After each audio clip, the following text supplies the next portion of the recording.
Yes, we know community the exact community where he stays. Hindi lang pwede pumasok parang Forbes Park.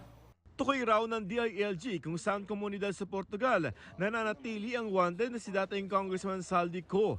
Sinabi ito ni Interior Secretary John Vic Rimulya. Pero hindi rin siya lumalabas. Ando doon yung operatives natin. Hindi ko makain sa labas eh. He's a poor man with a lot of money.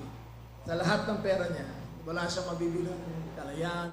Nauna nang sinabi ng DILG na may paramdam na si Ko na gusto niya makipagdialogo sa gobyerno. Ang Malacanang bukas naman kung gusto makipagnegosasyon ni Ko. Pero ipinauubaya ito ng palasyo sa ombudsman. Ang sabi naman din po, even before ng ombudsman na ang lahat ng proteksyon na kailangan niya ay ibibigay.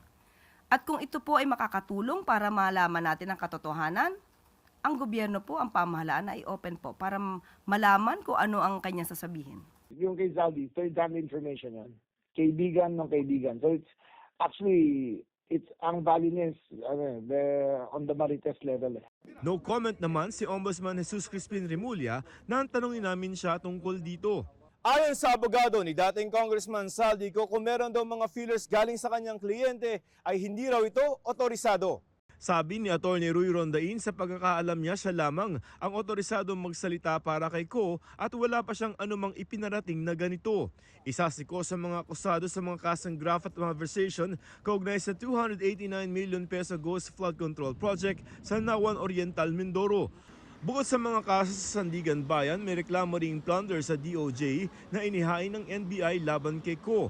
Umuusa din sa DOJ ang mga reklamo laban kina Senador Jinggoy Estrada at Senador Joel Villanueva kaugnay sa anomalya sa flood control projects. Ayon sa DOJ, ipatatawag na nila si Estrada na inaasahan maghahain ng kanyang counter affidavit. Si Estrada ay naharap sa plunder complaint sa DOJ. Si Villanueva naman naharap sa ilang reklamo kabilang ang paglabag sa Anti-Graft and Corrupt Practices Act, malversation of public funds at iba pa. Nakapaghain na siya ng counter affidavit sa ibang complaint at humingi naman ng extension hanggang January 26 sa isa pa. Ayon sa DOJ, sa 14 na reklamong hawak nila, may 3 malapit ng isampa sa korte. We have 3 more cases ngayon na ghost projects din which we are expecting to be filed. I'm hoping that it will be finished within the week. No, I'm expecting it to be on my table by the end of the week. And then by next week, there will be filings as against officials of the DPWH in the 1st District of Bulacan. Ayon sa Director General ng Bureau of Corrections, inihanda na nila ang posibleng kulungan ng mga masisintensyahan sa flood control cases.